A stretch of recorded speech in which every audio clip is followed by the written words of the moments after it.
let go when a part of me's gone. Just that thought, well, it pains me in my soul. Can you please tell me this? 'Cause I really need to know. Does he need you? Need you like I do?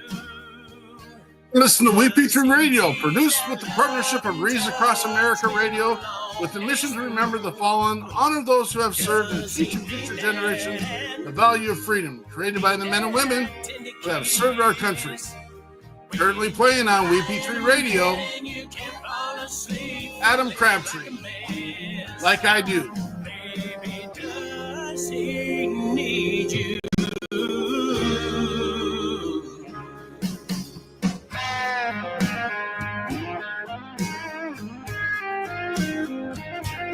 Baby, does he need you?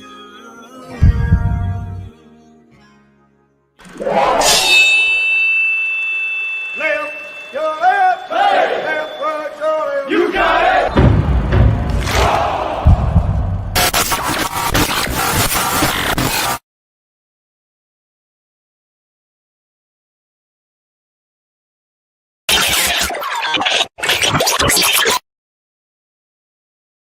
Sure.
Trucker. Dockers. Roll out.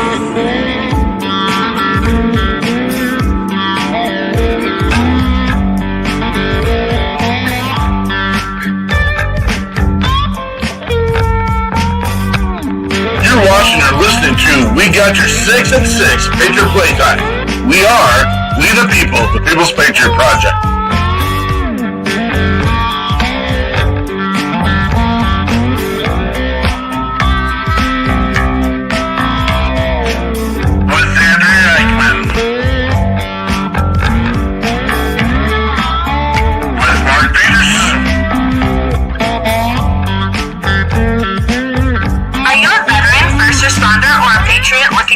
To put your skill set, your thoughts, and ideas, or want to help continue the mission, you have come to the right place.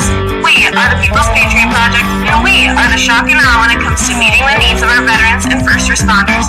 We are dealing with a new enemy in today's world where the wounds are not always seen. We want you to be a part of this mission in saving lives and making a difference. Welcome to We Got Your 6 at 6 Patriot Playtime. Here's the WeP3 Team bringing you today's best heroes hits in the boots on the ground organizations that are saving lives. And as always, Patriot Pride.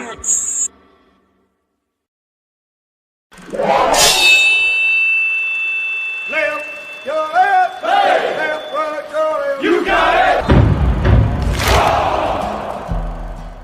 Trucker.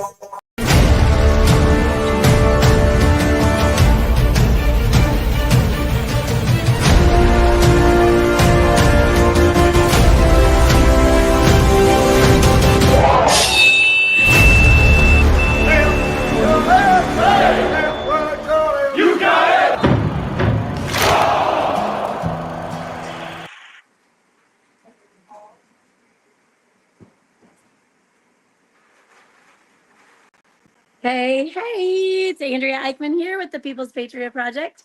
I am coming at you from the sunny state of Florida, where we're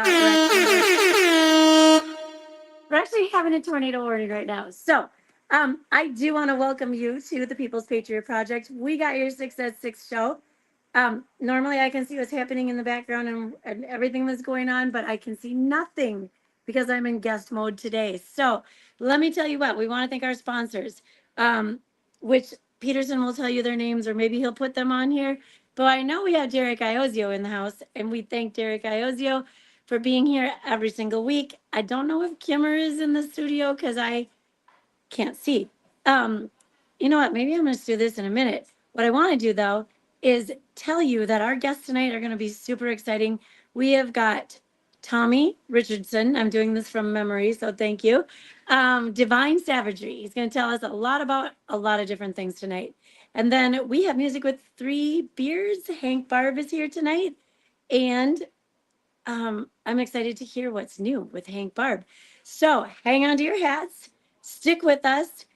Before we get started, however, we would like you to stand if you can, put your hand over your hearts, and join us for the Pledge of Allegiance.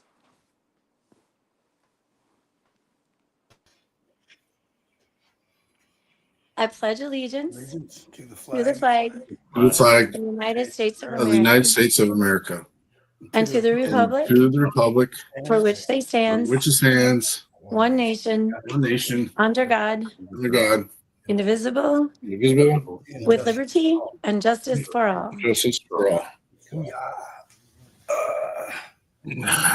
Amen. Boom. Okay, you guys, I opened up my messages. Jonathan said, are you gonna make it or do I have to do this intro? And I was trying to sign in and the emergency broadcast system kept my phone from doing anything. So I apologize. What the heck? I For my actually am tardiness. impressed for you What? going from the hip and remembering everyone that's here. Good job. I appreciate Absolutely. Well, thank that. Good you. job. Good job. Way to get around. Well- Way to get around that government red tape too. Yeah. Whoa, whoa, whoa, whoa. Well, happy St. Patrick's Day Eve. And wear your green. Remember, our green doesn't go unseen. You are here on our March 16th. We, the people, the People's Patriot Project, we got your 6 at 6. And we have amazing guests. I mean, it's tough, and we have this conversation regularly. There's a hierarchy that's unspoken, and we don't ever really have favorites, but we might have some favorites. I mean, the reality is, unfortunately, they're not here tonight, and so they'll be here another time. Just kidding. Tonight's show is going to be amazing, man. That's not We've got fair. Tommy That was not Richardson. Yeah, no, it wasn't. It wasn't. And I'm full of crap 90% of the time. But we got Tommy Richardson with Divine Savagery, and he wears it on his sleeve, folks. We've had a pre-show with him. Love the message, love the voice, and love what he's doing. And then we've got Hank Barbe with 3 beards. We've had him before. They've traveled the world. They've done their thing, and we're excited to have them. And their music is outstanding. You can go to WeP3 Radio right now. Well, not this minute, but Hank Barbe and 3 Beards is on WeP3 Radio. So make sure you get on there. We have I think we're close. 197 veteran musicians are being played on WeP3 Radio. Nice. I was listening by the pool today, and I heard some 3 Beards music today. Woo. All right. Quit showing off. Quit showing off. I mean, that's what I'm here to do. I was up here in Minnesota sculling it out by the pool. So we had 3 seasons in 3 days. On Thursday, it was like 50 degrees, nice fall weather. On Friday, it was 70 degrees, too hot for Minnesota. 76 degrees. That brings on Saturday, it was 20 degrees, and I had brisket / pastrami and corned beef on the old smoker outside of my bare feet, and I was not enjoying it. So it is what it is. Anyone got big plans for St. Patrick's Day? I'm gonna watch this. I'm gonna watch this podcast on YouTube. Is what I'm gonna do. I'm gonna go watch all. I appreciate that. I appreciate that. Remember to subscribe to YouTube. That's right. So Hank, your crew, any of you guys do the corned beef and cabbage? My neighbors, I live out in the country, right, on 6 acres, and all my neighbors are farmers. And one of my neighbors made one from scratch, and it was the first time that I've had it that way, and it's really good. I love it. It's night and day better, man. It's that's the way I do mine. Tommy, you doing corned beef and cabbage at all? No, sir. I'm from a little bit further south, and we don't cook like that. Perfectly fine. We destroy our commodes in different ways, so that's not that is not a favored dish in my home. No. Oh, fair enough. Fair enough. Kinzer, you gonna do the corned beef and Oh, cabbage? yeah, definitely. You know what? If you add enough Irish whiskey to anything, it tastes pretty good. So, yeah, we're doing it tomorrow night for sure. Remember, we're not supposed to drink live during the show, folks. Just so we know, I don't know what's going on there. What about other drugs? What are you talking about? This is lemonade. Two girls, 2 cups up there, I guess. That's what's going on.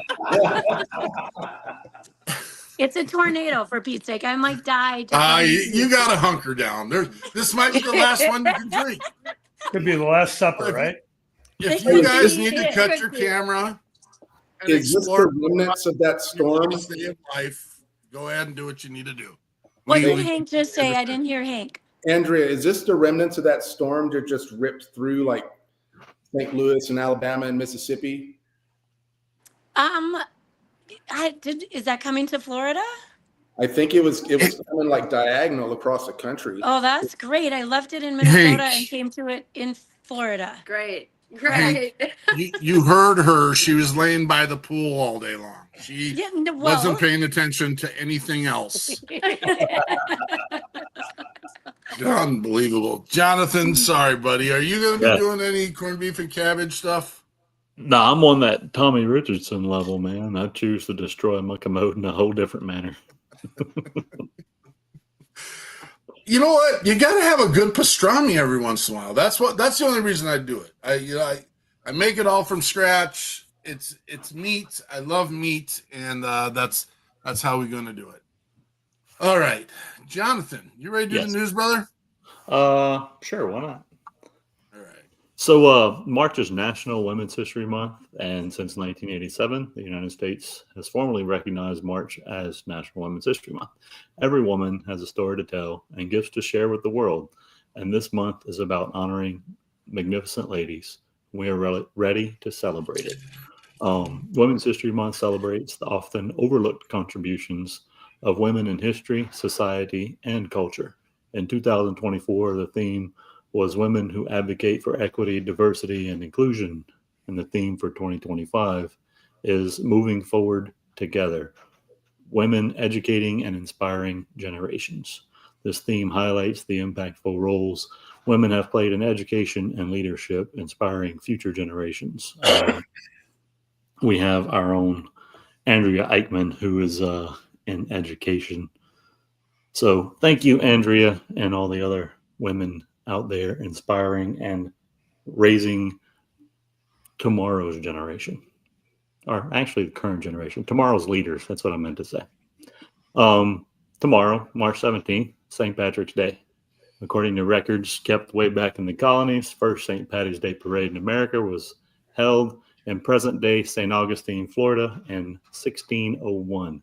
The Catholic Church recognized March 17th as a feast day, and during the Lenten season, having a feast day was a big deal, and since there was traditionally no alcohol consumption during Lent, March 17th was a day that people were allowed to eat and drink freely.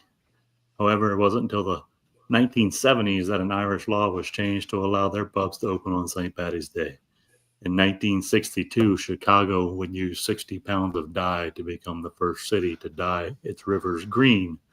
And although St. Patty's Day was originally started by the Roman Catholic Church in order to honor the patron saint of the Irish, in the 1990s, the Irish would launch a campaign to capitalize on the growing international interest in the holiday, making it officially what it has become today, which is a global celebration and fun surrounding the Irish culture.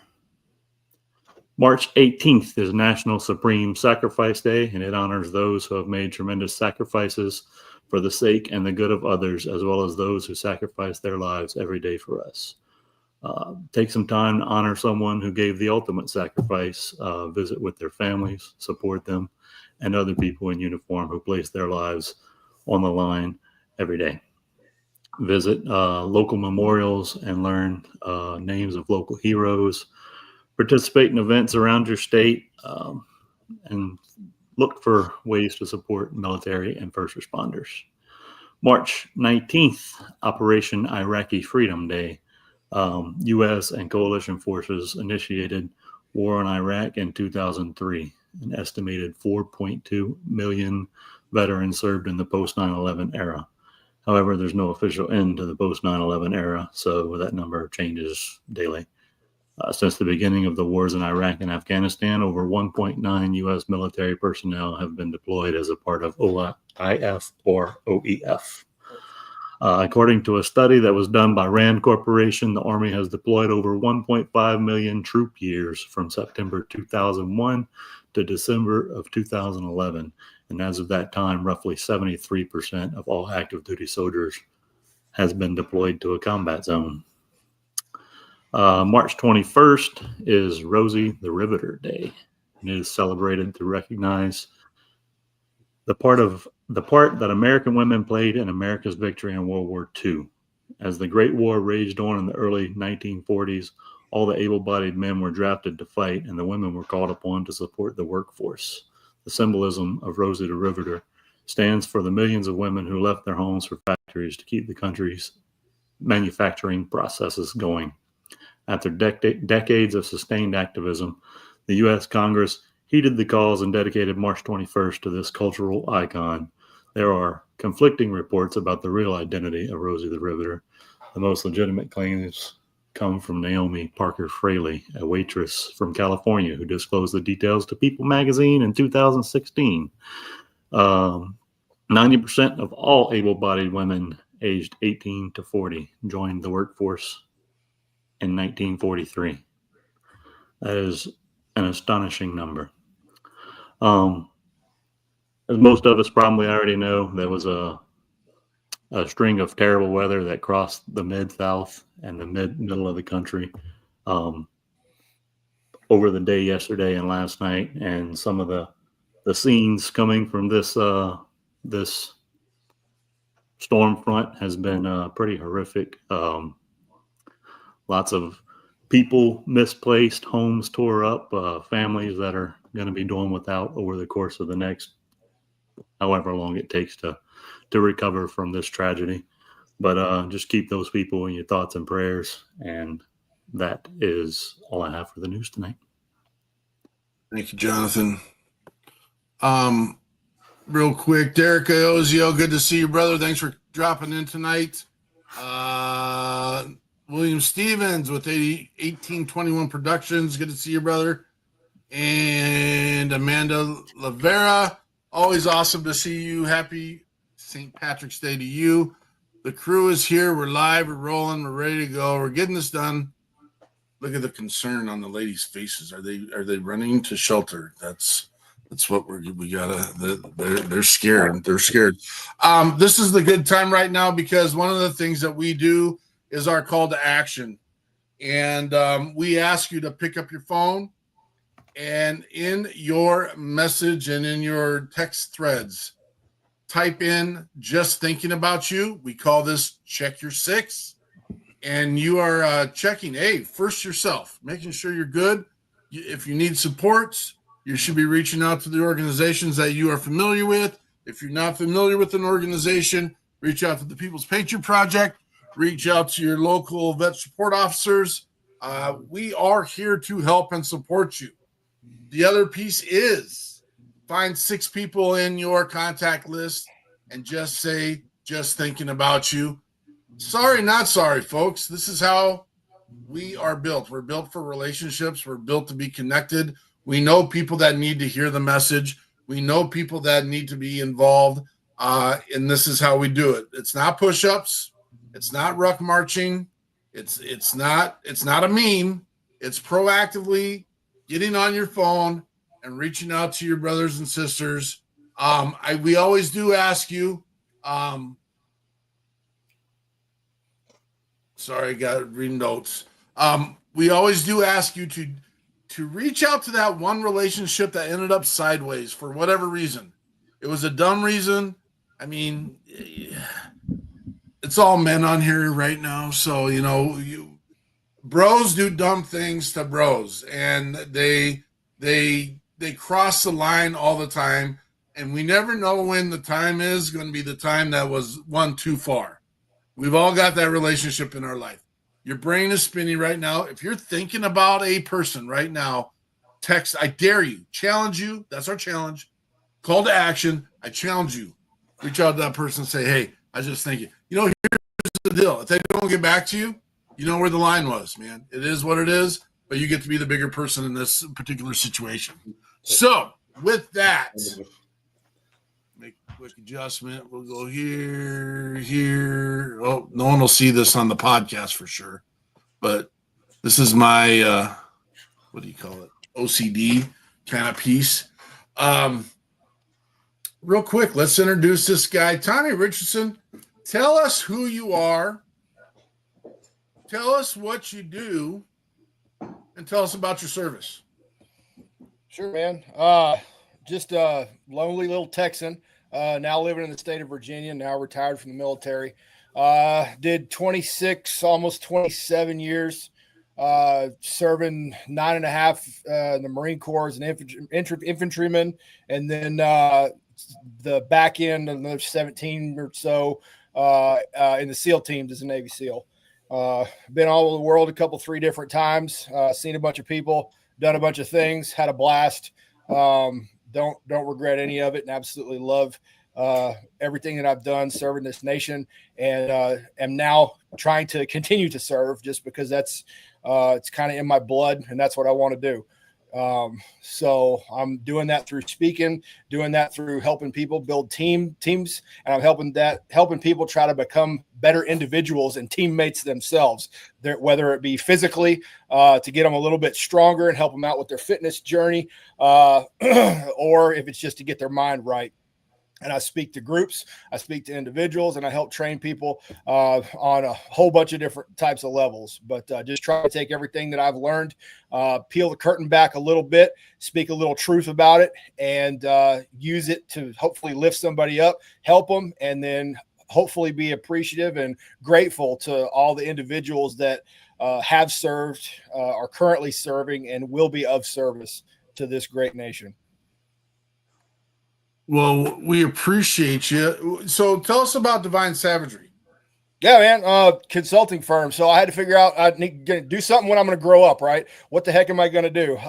So a couple of years prior to retiring, I was like, all right, well, what did I like to do? Well, I like talking to people. I kind of like helping folks out, and I enjoy lifting weights and shooting stuff. So, hey, let's see if we can do something with that.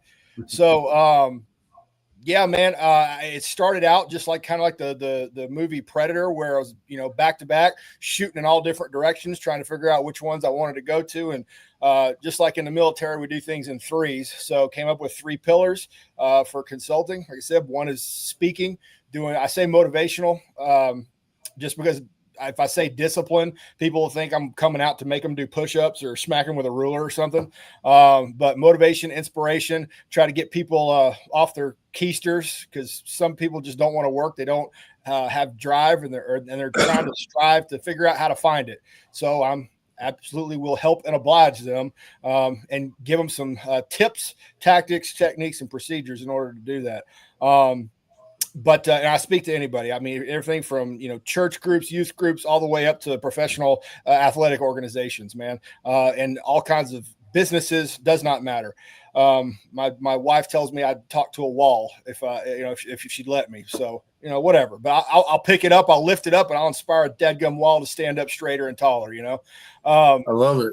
But yeah, man. So that's one piece. The other one's business leadership and team building, because I've at least for the short time that I've been in the civilian world, there's a few things that I've noticed that I think some things they could pick up and help learn from the military. One is to show up prepared, on time, and ready, and kind of be like, hey, and the other one's kind of responsibility as well. Not kind of, it is responsibility to take ownership of your actions, what it is that you do. Choose an art, whatever your chosen profession is, go and do your absolute best to do that. If you don't like it, if you're not passionate about it, go find something else, because you're not doing yourself or anybody around you any bit of good driving a coffin to work.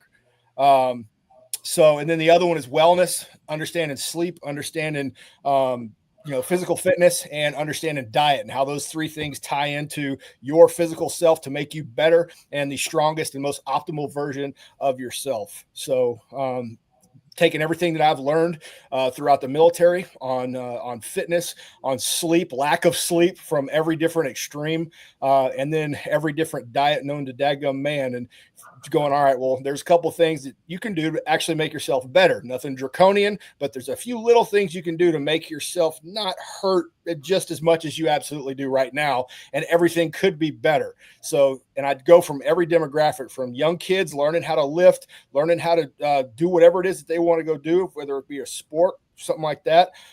Somebody going into a business, midway through their career, and they need to right the ship a little bit, or the people at the end of the road that think they're giving up. Well, my big old thing is, my slogan is, hey, look, man, if you slow down, you go down. So you've got to keep moving, and you've got to keep pushing, and you don't stop training, and you don't stop learning until you die. So, that's what I'm doing, is trying to help people get motivated to get up and keep training and keep working towards something. Doesn't matter what it is. Just make sure that whatever it is that you do, you have a passion for it. You give it everything you've got, because you only get one go round. So why not throw everything you got at it? There's no point in kicking back and doing nothing and being, absolutely useless to society. Go out and inspire somebody, go out and build something, go out and create something, go out and help somebody else out, and do what you got to do. But don't stop, don't whine, don't cry, don't complain, and don't blame somebody else for you not getting whatever it is that you want. So therein lies the discipline piece of it, and with the wellness. But those three things, that's what DS is about, and that's my story, and I'm sticking to it, man. I love it. I love the energy, the passion, and the drive. And the thing is, being in the world of education, being a service member, working also as a firefighter, one of the things that I'm finding regularly in our new world agreement with life, it's a lot easier to blame someone else for why you are where you're at. Piece of cake. Bottom line. Go ahead. No. I was just saying that's the problem too, is the easy way out is never usually the best way out. It's usually the hard road is the one that's going to end up prospering you and doing right, not only by yourself, but by other people too. People are getting so wrapped up nowadays about self. They're not thinking about other people, and so my whole thing is quit crying in your cornflakes and go out and do something about it. Because nobody's coming to save you. Nobody's coming to rescue you. You need to go out and take care of yourself, take ownership for yourself, your life, everything that's going on around you. The only thing that you can, one of the many things that you can control in your life is how you react to something. So if you're going to react negatively, guess what's going to follow you? Negativity. If you react positively to something and try to always look at that bright side, yeah, the world ain't all sunshine and rainbows. I understand that. But if you sit there and take the butt whooping that life is going to get you and then start crying about it, it's only going to get worse. Bro, you've got to take the fight back to it. And some of the world is sunshine and rainbows. Exactly. And go enjoy it. Yeah. Well, there's a theme in that conversation, and the fact that if you're always looking at the negative, and if you're always looking on the down, and you're always being the kick down, and it's always someone else's fault, then there is never a chance for you to see that sunshine. There is never a chance for you to see the silver lining, regardless of, for some people, the fact that you get to go and buy a hootie tootie fruity latte every week. There's a lot of people that don't get that opportunity. And if you get that opportunity, that's a piece of sunshine that you should be saying, oh my gosh, your tire might have gone flat today, but you still got a roof over your head. You got food in your belly. And if you don't have these things and you know a person that doesn't have this thing, reach out to us. We'll figure those pieces out. There are those people. So we do want to make sure that we've got the supports for them, and the supports are there. We've muddied the waters with the organizations that are out there, with the number that there are, and we'll get there. We got Divine Savagery here right now. He's willing to help. He's willing to put it on the line. He's available. The People's Patriot Project, Ryan Kinzer, Three Beards is coming on the show. Apparently they had nothing else to do, so they said they could come here today. So we appreciate that, guys. I will clarify that statement when it's my time to talk, man. I mean, we're all second fiddle, apparently. I mean, I heard that at the beginning of the show. So This is my world. Y'all are just living in it. So. That's it, man. That's it. We're filling space. We're filling space in the airwaves right now. Well, Tommy, we're going to come back for that passion here in a second. Let's let these guys tell us what's going on. Three Beards, Hank Barbe. How you guys doing? I'm great, man. I just want to tell you, though, Tommy, I love everything you said, bro. Yes, sir. I love it. And it made me think about when I was a young NCO in the Army, right? Getting ready. We were sitting in Kuwait, getting ready to invade the first day of the war. And I was talking to one of the med supply sergeants, and he said, "Sergeant, just stop talking to me." I'm like, what the hell are you talking about? It's like, everything you say is negative. Something is always wrong. You never talk about how strong something is, how good something is. Everything you say is how bad things are. And I thought, before I could get mad at him, I thought about it, and I was like, damn, he's right. You know? And so I tried to reframe that myself. And that reframe, like I said, I'm going to find something good that I can bring up next time I'm talking to the next person. I'm going to find something, and it doesn't have to be about them. It can be anything good in the world. Yeah. Right. And I found myself looking for things that I liked and things that were like, I could be proud of.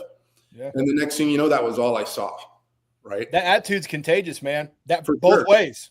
For right? sure. The negativity is contagious because you carry that in your posture, your actions, and how you look. And on the other end, positivity does as well. And again, now I'm not saying you're the guy floating on fluffy clouds all the time, but have situational awareness. If someone's down, especially for goodness sakes, if it's one of your teammates, go say something good. Go lift their spirits, and then maybe, guess what? They'll open up to you on what really is bothering them, and then you can get down to business.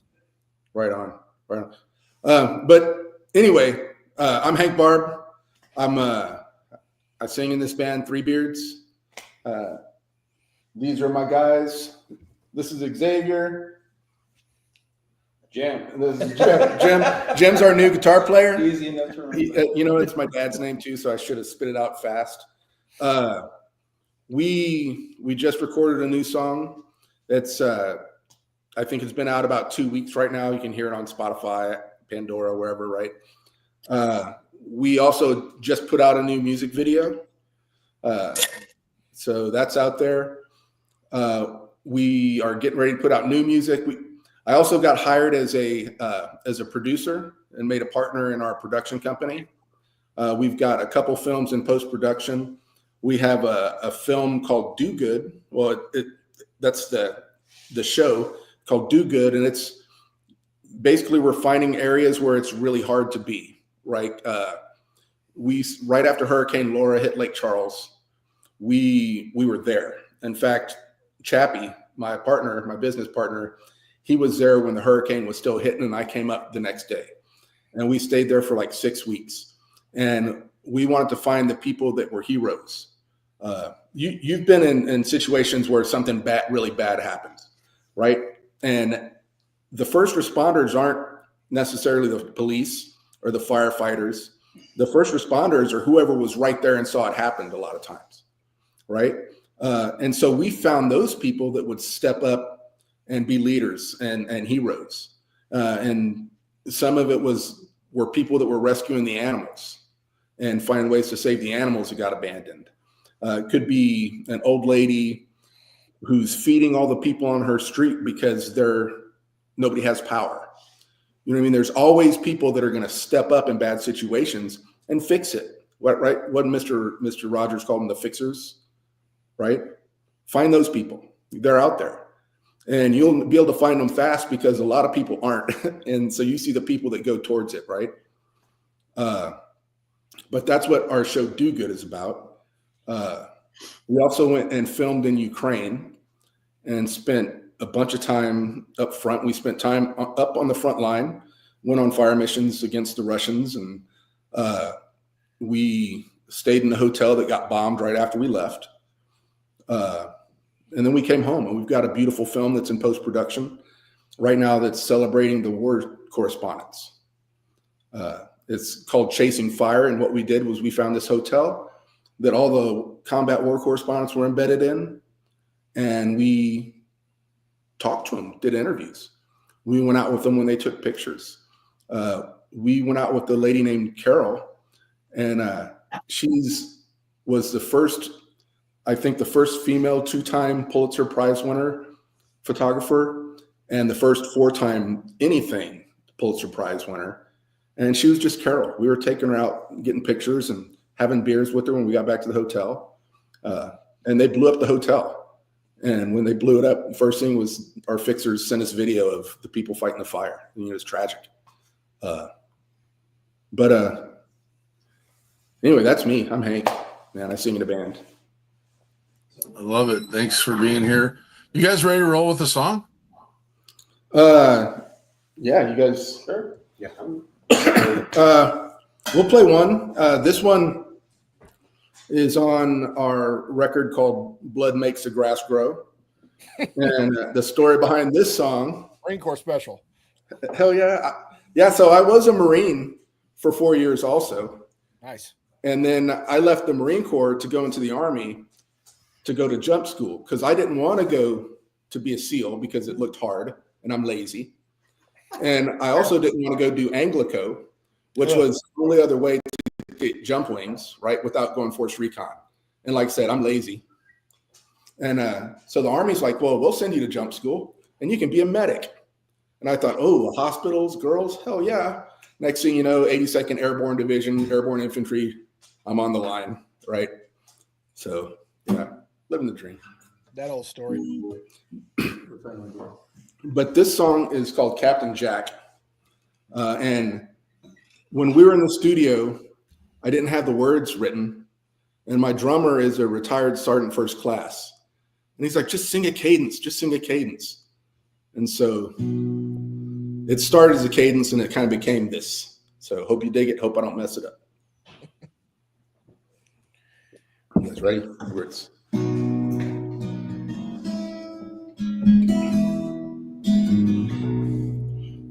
2, 3, 4.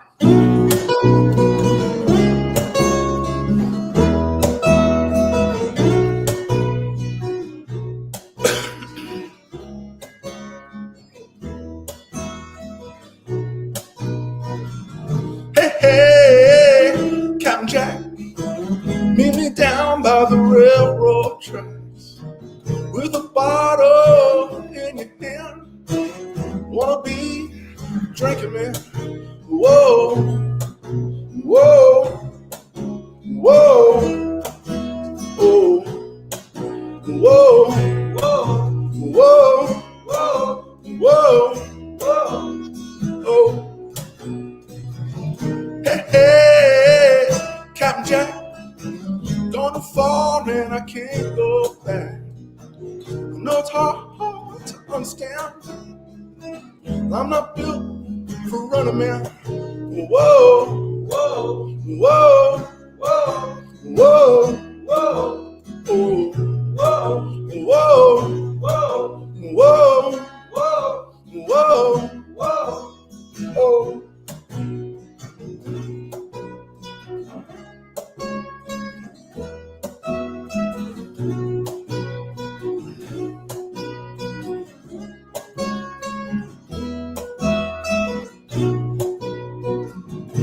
Hey, Captain Jack, meet me down by the railroad track. I could use a helping hand. Really feel like quitting, man. Whoa, whoa, whoa, whoa, whoa, whoa, oh, whoa, whoa, whoa, Oh.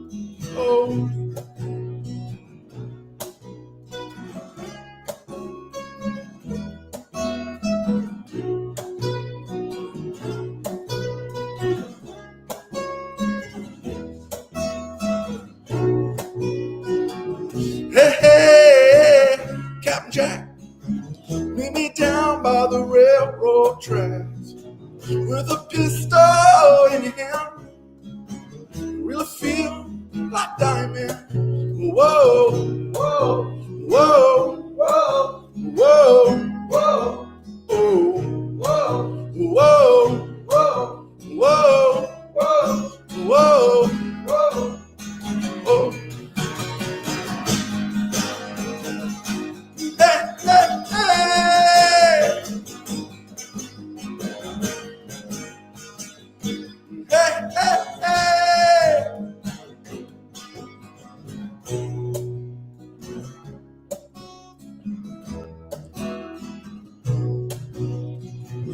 Hey, hey, Captain Jack, meet me down by the railroad tracks.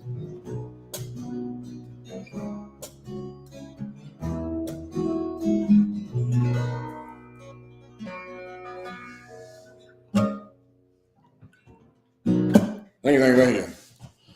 That is Three Beards with Captain Jack. All right. Outstanding. So I'd like to just kind of share a little bit why we do some of the music things the way we do. And we love it when our musicians, we do say our musicians, because it's a built relationship. We've had some people come after us a little bit saying, how dare you call them your musicians? You're not a label. You're not a, I'm like, shut up. Yeah. We're here to make things better for everyone. And not helping that right there. We got Love Nala giving you the claps, but we love the live version of stuff. We got 2 more songs coming up here in a minute. They are going to be the videos of Three Beards, and so the sound quality is not always the greatest, but you don't get to see the passion, the drive, the lyric, the stuff. Live is way better. I'd rather go see a live concert any day than listen to stuff on the radio. Would you guys agree with that? Yes. Absolutely. Live. Yeah. Hey, I got to I mean, say, when you go back and watch that video with that light bleeding across the screen, it's got this psychedelic Grateful Dead vibe. You're going to like that. Heck yeah. That'll work out good with all the drugs, right? Because I'm like, hey. Oh, Lordy. So that's why we do the things with our music. And we believe, there's a couple things everyone does every day in their life, in my opinion. This gets to kind of Tommy's 3 pillars concept. One is everyone needs to eat. What are you going to bring in to eat? How are you going to feed yourself? Most people use, water, bread, sustenance, and you eat it. I know a lot of people use music. Not everyone. I get it, but the radio's on. Everyone's got Spotify up. Everyone's got some kind of listening device. I see a lot more people with earbuds in more than I've ever seen, whether it's professional or not, and whether they should be doing it or not. I mean, it is what it is, but everyone's got earbuds in. Music is a way to feed yourself. And the messages that you hear are about you. And our musicians aren't all about PTSD, are not all about the battlefront. Captain Jack is not about the battlefront in this. I mean, I'm sure you got a note in there or two, but it's music. It feeds you. So we do get a lot of people that will bring up and say, hey, this is Three Beards, they're a veteran band, they write songs about this. It's like, no, I don't. I just write songs. The guys behind me will tell you, usually what happens is a girl breaks up with me and I write a song about it. That's right.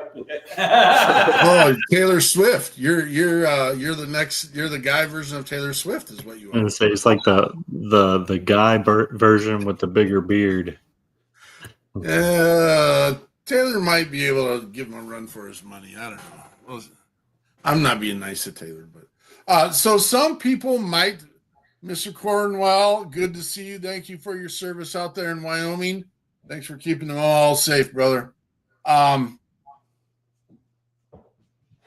you might listen to this on the podcast version. You might watch a live version and say, "Oh, that sounds like crap." Shut up. It's the equipment. It's what we got. It's how we do it. Doing a live show, and we're not in a studio. And I think it's amazing. And so, thanks for bringing your music, guys. We'll hear more from them.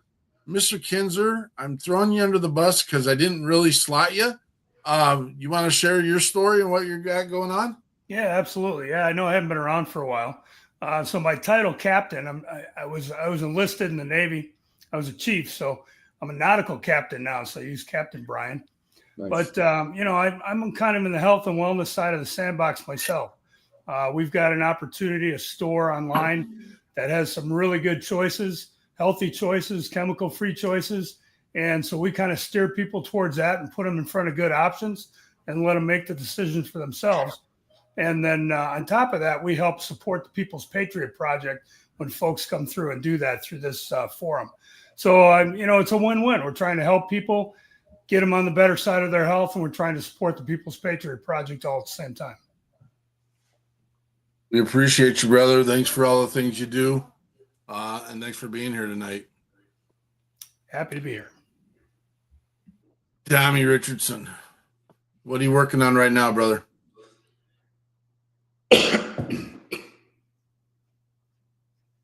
The article for Westside Barbell about how to use the conjugate method to help prepare you for entry into the Marines. I found out part of what I'm doing too is you find out a lot of times in the military, they're coming along, and they've come a heck of a long way as far as their fitness programs, but I think they still have a heck of a long way to go in how to implement their fitness. So I'm kind of doing that with the strongest gym on the planet. They took me in after my last surgery because they liked the drive and the motivation, and then I was putting up some okay numbers. So they're like, "Hey, here's a bunch of books, here's a bunch of things, and see what you can do." I'm like, "All right, cool." So it became my follow-on tribe that I found up there in Columbus, Ohio. But I'm working on that. I'm also working on a contract right now with the Air Force to try to work with their Center of Excellence for Physical Fitness to work with the pilots and some of the support personnel to help beef up their physical fitness programming. And then I'm also working on 2 different places coming up for speaking engagements. One is a sheriff symposium down in Florida, and another one is a school district in South Carolina, and then a couple other sports organizations. And then on top of that, I'm also training for a regional powerlifting meet, which is a nationals qualifier.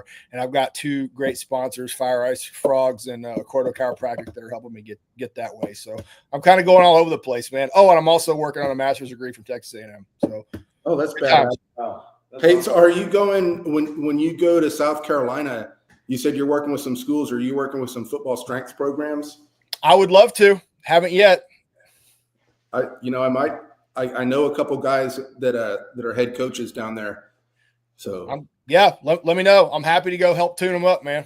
Heck yeah. Go ahead, Tom. No, you go ahead. What was your physical stature when you enlisted? Where were you at? So I hit my current height of 6'4" when I was 14. And part of my story or whatever, I was all Coke bottle glasses. I was like the white Steve Urkel, just taller. And it was back in the 80s, so I got beat on pretty hard. But anyway, for the military, I was probably in the Marine Corps because all we know how to do is bodyweight exercises and run, and then maintain grunt shape, obviously. I was probably around 215, 220. When I went to Buds, I was somewhere in the neighborhood of 240 to 250 going through Buds. My fighting weight in the teams was probably somewhere around 260, 270. And I'm about 307 right now. And that's so. How did you? Because 250 is still pretty big. I was going to say soldier, but it's different. It's different at 6'4", right? Yeah, 250 at 6'4" or 240 at 6'4" is stout, right? But it's still athletic, slender, and athletic. Oh yeah, I was lean, man. Yeah. I mean, I'm still lean, but I put on more muscle. But yeah, I didn't. You don't need that kind of muscle mass going through buds. I mean, see, and that's the thing is that like getting in shape for boot camp is not the shape that you're going to be in when you're in the Fleet Marine Force. Getting in shape for buds, there's bud shape and then there's team shape. It's just different. Sure. Yeah. So I went into college. Actually, I went into the military at 167. I was a string bean, 6'2", 167. I got out, and I think most people experience this. I couldn't fit into my jeans after I did my training, Sure. and then I went into the artillery. Playing college football got me to 260 really fast. Yeah. And of course they flagged me in everything. I couldn't, because I was supposed to weigh, I think, what is it, 192 was what a 6'2" person was supposed to weigh for the military. And I'm like 260, and they did not hate the 260 me on the gun line. I was the guy that could throw the camo bunches up into the truck, could load the 198s by myself if I had to, which you shouldn't have to. But we used to say the big guys win the Medal of Honors, right? Because they're tired. You guys just go ahead. I'll stay back.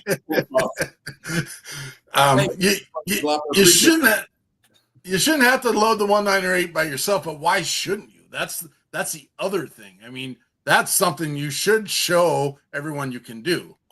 So we made sure that we did that. But I just noticing larger men don't always fit. I mean, my son went into the Navy to start off with. He's 6'4". He decided he did not want to do that, and went to the Army side of things because he didn't want to get stuck on a sub at 6'4", which I don't blame him. And boats don't do well with 6'4" guys. But how many boats worked well with you, Tommy? I don't know, man. I worked mostly underneath them, and the only time I was going in one was to take one down, so I wasn't there long. I had to adapt very, very quickly because your head can only take so many hits, and you going down in through the portholes in gear.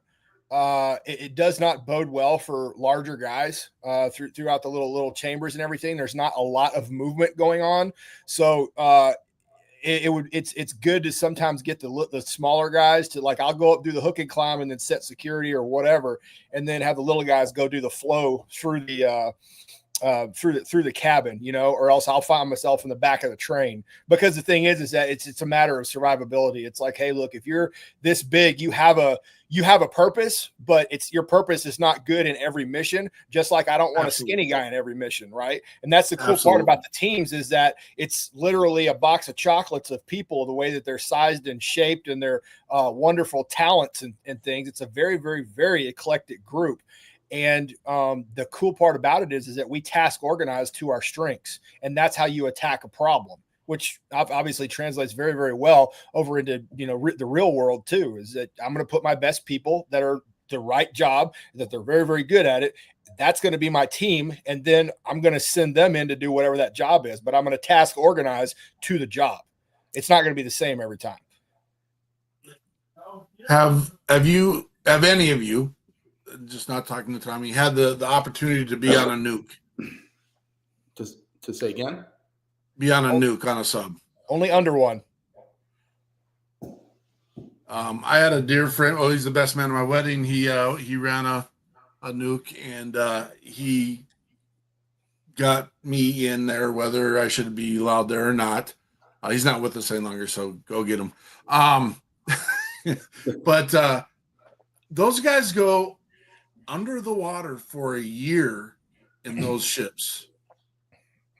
And they have 3 sleeps, which means you are sharing a cot, or not a bunk, with 3 different people, 2 other people. Sorry, you're the third. And they go down there. I couldn't do it. And just my side, and he's about 5'2", so he was that guy that could handle that. But I was in there, and I was just like Tommy said, this being the 6'2" and bonking your head on every doorway and trying to fit through the hole, trying to fit through all the spaces. Not me. Couldn't do it. Thank you, brothers and sisters who are capable to do that. Thank you. That's not the funnest enlistment opportunity in the history of life, but some of them love it. Some of it love it. I just feel like it's terrifying to me, right? Because like that's like being in outer space. Like it's that hard to come get you if something goes wrong in some of those places. You know, it's crazy. Tommy, you can tear this apart if you want, and I know it's made for TV. There's a SEAL Team 6 episode where there's a nuke underwater. I know you're laughing. I know. I get it. I'm having a moment. Let me have my moment. They're boarding the sub, but they got to board it. The SEALs are boarding the sub, but they got to board it through the torpedo tubes. And at the same time, the Russians are coming over the top, and they got to go sonar dead, and that locks down the ship. Well, one of the SEALs is trapped in that torpedo tube during that. I'm telling you, absolutely not me. Couldn't do it. And of course, it's made for a movie. It's made for TV. It goes on to the very last second where he makes it. So go ahead, Tommy. Let me have it. Hey, man. Hollywood's Hollywood for a reason, right? You choose what you want to believe or not. I will tell you that truth sometimes is stranger than fiction. And don't believe everything you see or hear. Well, think about Truth. those was it the Philippines that it happened where those kids got stuck in that cave? Yep. Or Thailand or it was someplace in Southeast Asia, right? And these guys were small, like 5'6" Filipino guys, and they were having to medicate these kids to get them to go through because it was so narrow that they couldn't go through it without just freaking out. You guys know what I'm talking about, that cave rescue? Yeah. For kids soccer team? Well, they got to medicate people to sit in the MRI, magnetic MRIs. Yeah, they got to medicate people to do that. I don't do well in those anymore either. Well, There I used to be a tell them that time- so that they will medicate me. They're like, "Oh, Valium, you're gonna, oh yeah, I need it." No, I'm just... It's all a mentality, man. That's all it is. If you sign up for a job, you know what you signed up to do, and you knew the threats that were coming in there. And if you stay mission focused and think more about your teammates than you do about yourself, then that whole fear thing kind of diminishes very, very, very quickly. Absolutely. You're staying positive, Tommy. You're giving us the positive outlook on. I'm giving you reality, baby. Well, and you think about it too. Going back to what Tommy just said, when that's your job, your mission, right? You train so much for it, and the military, at least in my experience, is really good about making realistic training and training the right way. I remember the very first time that I heard shots fired in anger and where they were close enough that I could feel it, right? The booms and shit. My first thought wasn't, holy crap. My first thought was, man, they did a great job at JRTC because this is what it smells like and sounds like, right? Like this is a familiar feeling. And that made it a lot easier too than you're going through this training. But I've never been in a tube. I wasn't a SEAL. I was just a medic. I was a flight medic. I did flight medic and we did search and rescue and stuff. No tubes. I'm not throwing you under the bus, but with the National Supreme Sacrifice Day coming up, all of us may or may not have someone that you want to remember. If you want to pass, I'll go by real quick. Hank, Barbe, you got someone you want to remember? Say their name. Jeffrey Brown. He was one of our crew chiefs when I was a flight medic, and he got killed on the rotation after the rotation that he was on with me. He was a crew chief. He drowned in Iraq in a helicopter crash. Jeffrey Brown. Jonathan, you got someone, brother? Pass. All right. Tommy, you got someone, brother? Dude, I got a laundry list. I've put too many freaking people on the ground, man. But I'll call out JT, John Telmelson. he went down in Extortion 17. Sorry, do you guys know what that is? Yes. Yeah. Okay. All right. I say that like everybody should know what that is, but yeah, largest loss of life in SEAL history. Yeah. Do you want to share a little bit, only in the fact that maybe some of our listeners may be educated? Yeah. So it happened back in August 2011, and there were some Army guys that were in the Tangi Valley in Afghanistan, and they got caught up in a really, really bad gunfight.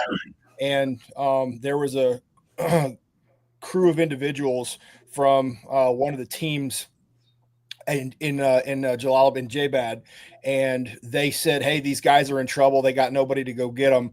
We need to rally up a crew." And 22 SEALs with all their support guys, and they got on a CH-47, and all of them went with no questions asked whatsoever. They got a quick mission brief, and were flying in to go and rescue these guys that were in trouble.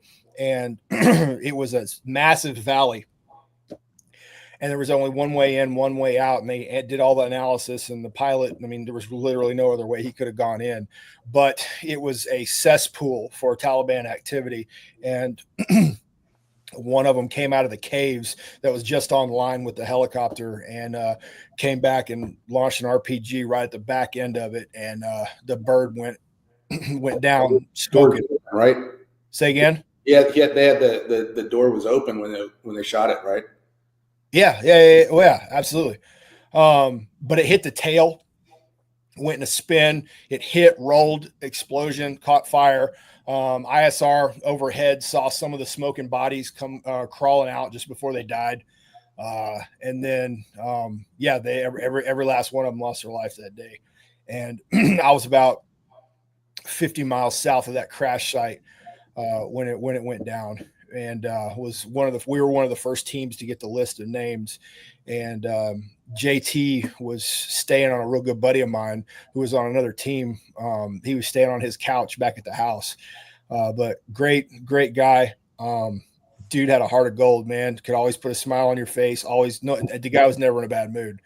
I mean, he helped when I was on deployment. He came over and, hung out with my kids, like just a true blood American, man. I got my sauna out here from Fire Ice because he went down in the heat.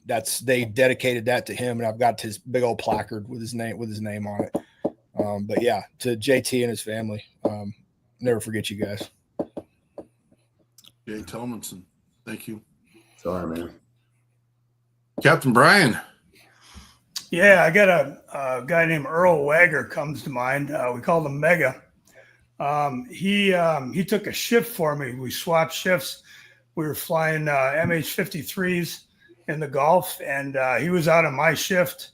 They took one in the tail rotor. It spun out and exploded, and he's gone. So I think about him all the time because could have been me, should have been me. I don't know. But, it'd have to be Mega. And I'm going to raise Jacob McGrady. He's just one that couldn't beat the demons when he got back, and he's a close one to the family. And so Jacob McGrady is my shout out.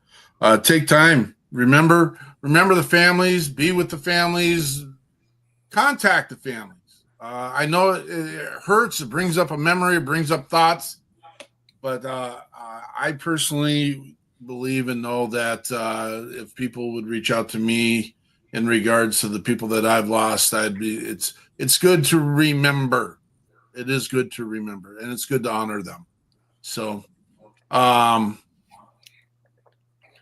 Hank, Barbe, you guys are up for the next song. What are you guys working on now? You kind of already did. You said you got new songs coming out. You kind of went through that. What else are you working on? What's your new song you just got done? The new song that we just put out is called Bomber Ray, and it's basically one of those songs. It's like a letter you write that you never really want to send. So instead, I just sent it out to the whole world, right?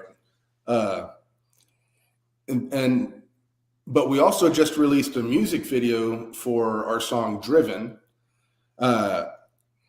which is the theme song for a film that we're working on about the Baja 1000, the race that they do in Mexico. We followed a team of former veterans. It was some SEAL team guys and some former Green Berets, because they got together and they wanted to race in this big race, right? And so we followed them around, and those fuckers won, right? They won, right? And this is like this huge giant race.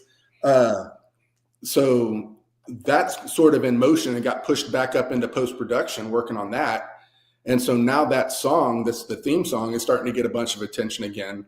The city of San Antonio just licensed it so they can use it in any of their commercial stuff that they want to use. And we're making movies, man. We've got like I was talking about, the film that we made in Ukraine, that's in post-production. And that should be getting ready to go out to the world here in about 6 or 7 weeks, the different film festivals and that stuff. Yeah, man, we've got a whole lot of stuff going on right now. Well, that's interesting that you should bring Driven up, because we got Hank Barbe and Three Beards. Sorry. Want to make sure the crew gets recognition. Three Beards with Driven.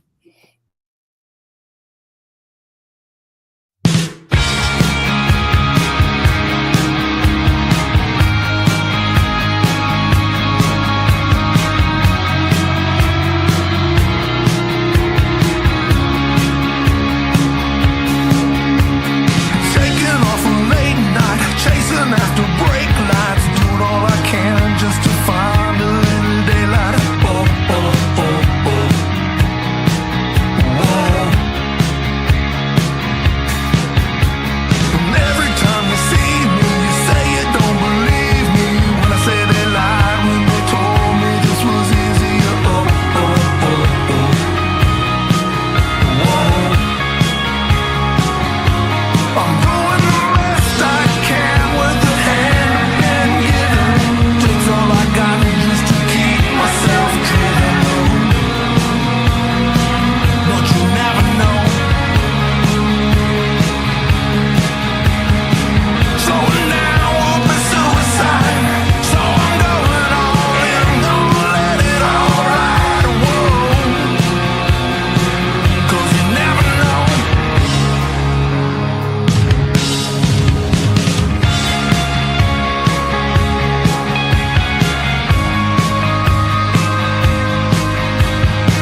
That is Three Beards and Driven.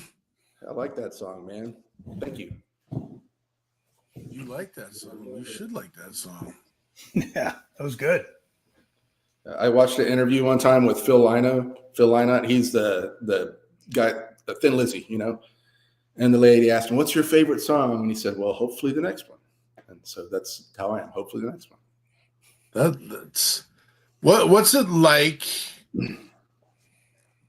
Have you heard your song on a radio before? Yes. Yeah. What's it like driving down the road, hearing your song on the radio? Well, it's always awesome. And I'm always like, I'm happy. I'm happy when I look at Spotify and I see that someone's listening to it.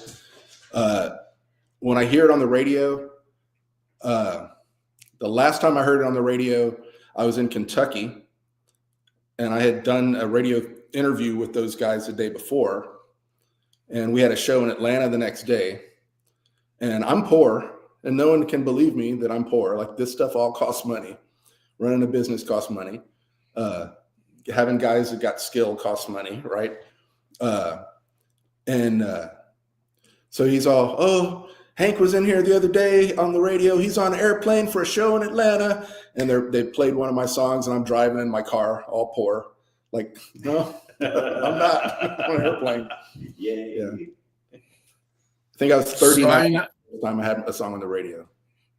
People probably don't realize this, but the going rate for a spin on the radio is 0.0008 cents per spin.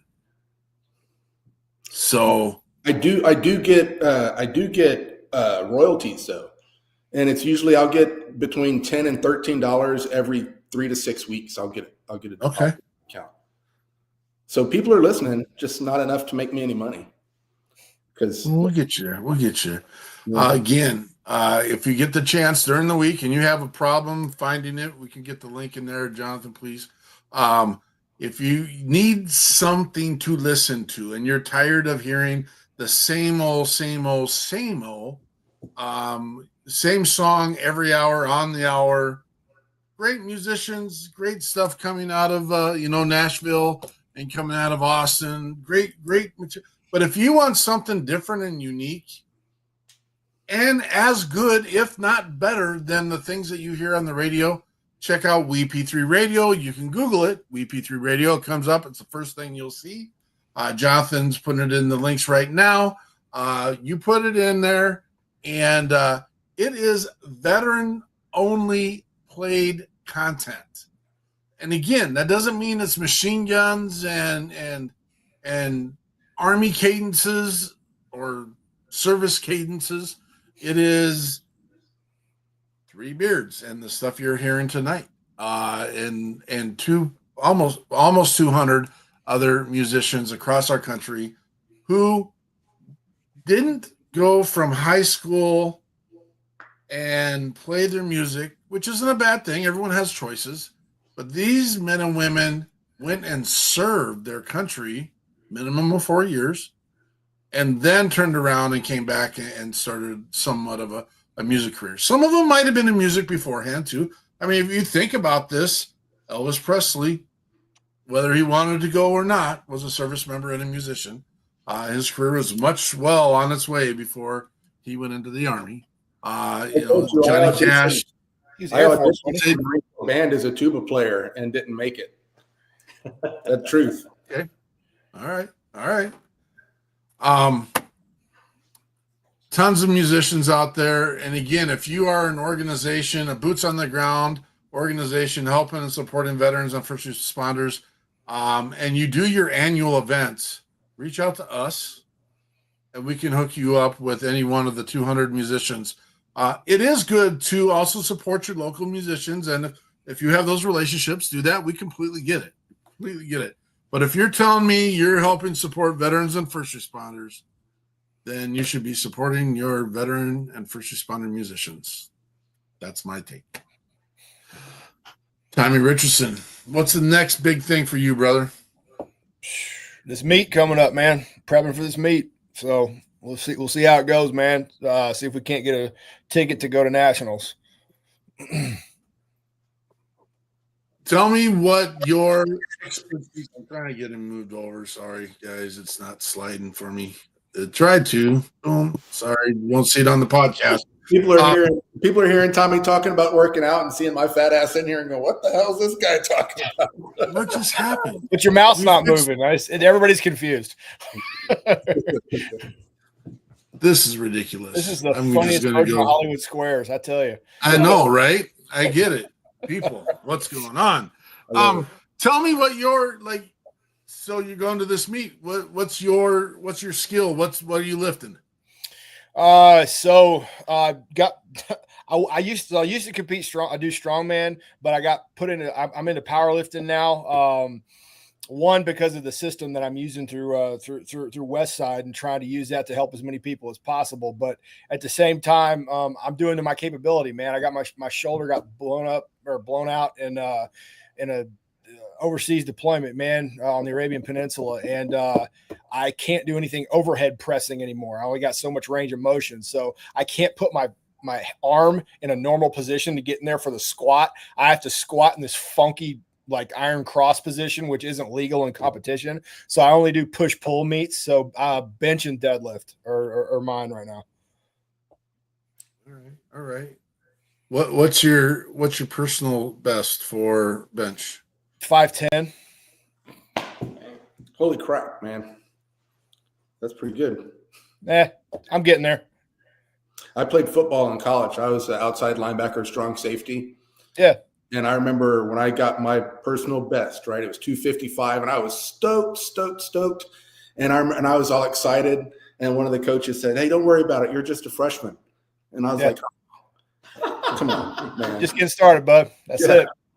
I say, man, I've only been powerlifting for 2 years now, and I've only been in one meet other than that, and set a state record here in Virginia. I don't know if that means they just aren't strong enough or what, but it's just I want to see how far I can take this, man. I know there's a couple other different team guys and folks that are out there that are venturing into other arenas, extreme sports and running and all that stuff. Hadn't really seen one into pushing up a lot of weight, so I'm going to try to ride that gravy train, see where it takes me, man. Plus, I'm just loving it. And like I said, if you slow down, you go down. And I want to see how far this body can push absolute strength and how long we can keep it up and for how long. So I'm in it for the long run, man.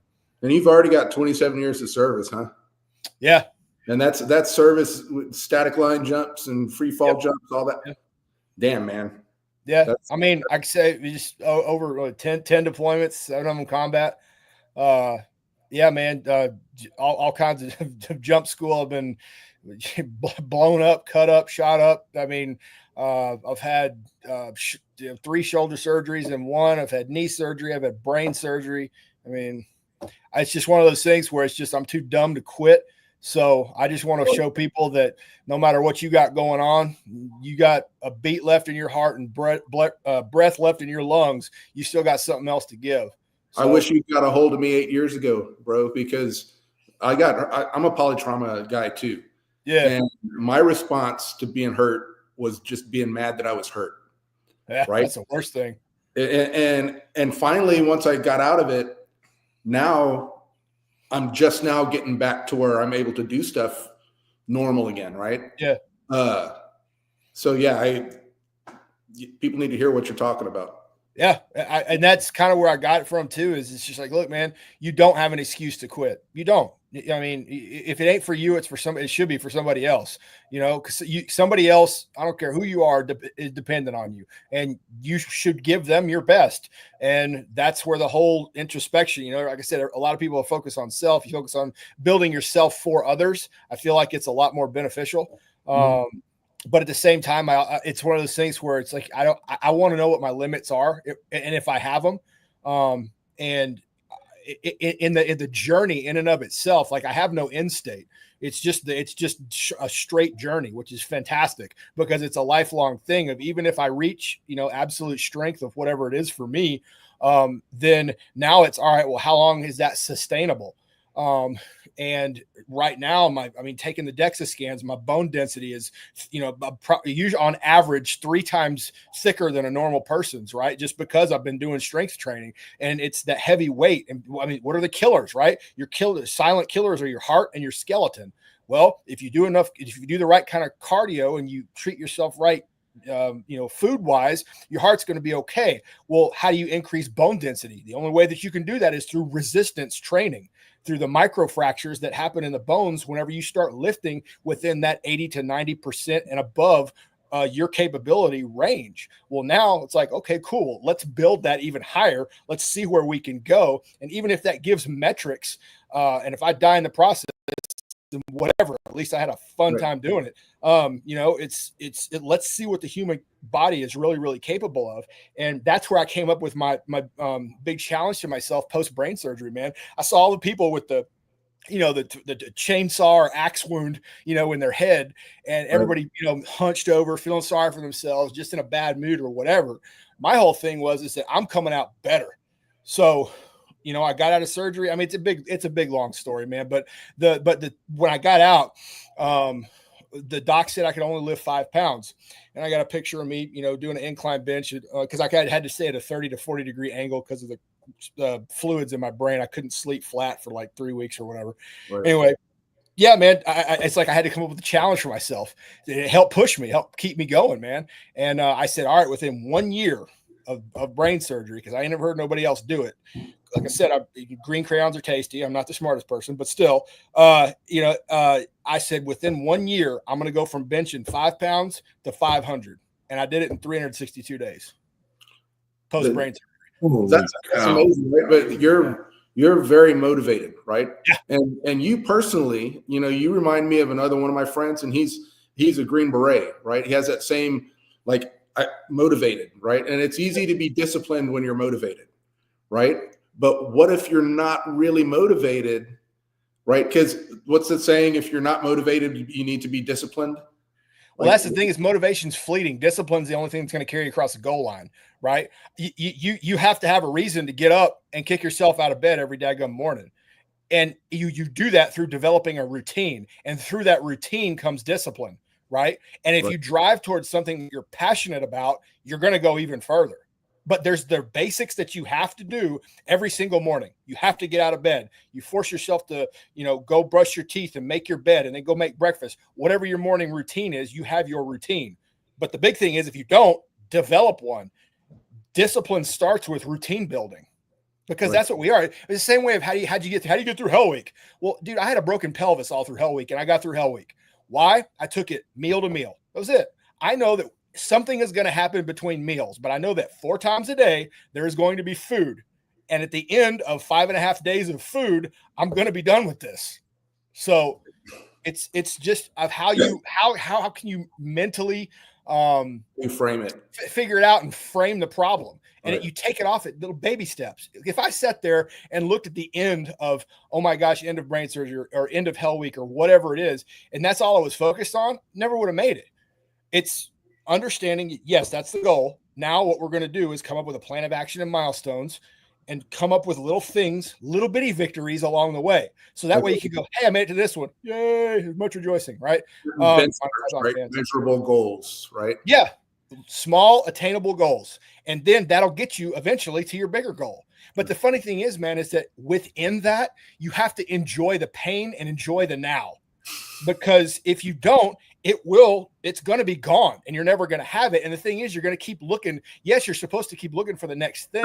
If you focus too much on the next thing, you won't enjoy where you're at. So many good memories come from those little teeny moments of pain that are really, really, if you look at it, a lot of introspection can be brought from those moments. And that will help build you into a tougher person and realize that, hey, if I look at the end state, it's going to take this amount of toughness for me to have. Whatever it is, so, say you can't walk or something. Well, if I immediately think in my head, there's no way I'm going to do it. Well, guess what? You're not. And that's it. If I say you're going to go cry on your cornflakes, that's fine. But the thing is that all you have to do is say, I'm going to get better in some way, shape, or form. What does that look like? I don't know. Let's see what I can do. So, for instance, here's what I did in the bed. After I woke up with brain surgery, I was blind in my left eye, and I had a stroke during surgery. Okay. The doctors freaked out. They couldn't see, they were like, oh my gosh, whatever. But apparently the tumor that they were taking out was pushing up against one of my optic nerves. You got 9 of them, and it turned the lights out in one eye. Right. So they freaked out and didn't know what was going on. I was like, look, let's just give it a day. Let's see what happens. Well, I wake up the next day and everything's blurry. Like, it's not black like it was day 1, but day 2, a little bit of blur, but there was a glint of light. And I'm going, all right, we got progress. It turned out that the optic nerve had just been stretched because of the tumor.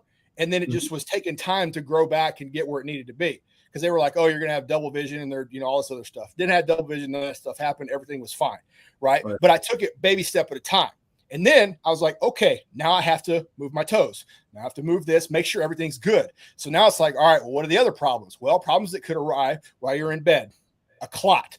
All right. Well, I gotten myself in really, really good shape going into surgery, because the better you better you are in shape going into surgery, the faster you're going to heal, because your body is already ready to do that. All right. So coming out of it, I was like, all right, I know that it's probably not going to happen, but 1, I have to pass the time. And 2, I know what I currently can't do. So let's find out what I can do. So I literally took an assessment of everything, what moves, what works right, what hurts, what doesn't feel right. And then it's like, I'm making a mental list of all of the things that I need to start correcting. All right, well, I can't do that. Now I need to learn how to sit up. I need to learn how to walk. And then I need to learn and then once I learn how to walk, it's okay. I took this many steps today. All right, tomorrow I'm going to draw a line and I'm going to go 1 step farther. Right. And it was the same thing. Like whenever I asked the doc, I was like, hey man, what's my roadmap to getting right? And he's like, you're going to figure it out. I had nothing. No physical therapist, no anybody was telling me how to recover, because it's different for everybody. Right. So I was like, all right. He goes, well, listen, if you feel or hear a pop in your head, that's bad. And I'm like, okay, so is there anything leading up to said pop? Because that sounds pretty bad. He goes, you'll figure it out. I went, okay, got it. Different for everybody. So I went and I started exercising, and then it started to feel like there was a balloon blowing up in my head. And my reptilian brain went, well, if I blow up a balloon too far, it explodes. Guess what? That's a pop. So what I did was I followed the pressure, and I said, okay, today I'm going to do this many reps with this weight. I had the little 5-pounders. I was like, all right, I get 6 today. Tomorrow I come back. I'm going to try again. How many can I get? I do 10. Before I can get that feeling again. Now we've got progress. That was my thing. And all I did was chase the pressure.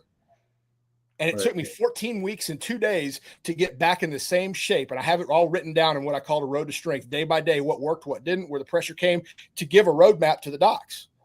And the docs were like, didn't want anything to do with it. They're like, oh, it's cool, man. Nice. It's like, I got to everything down. Use this as a metric. I ain't trying to get famous. This can help people.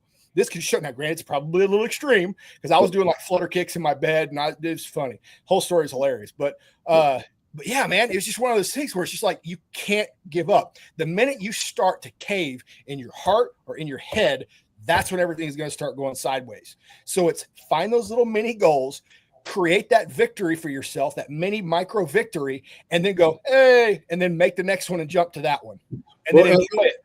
I think there's other things too that kind of play into that, right? And one of them, though, is you have to feel like you have a reason.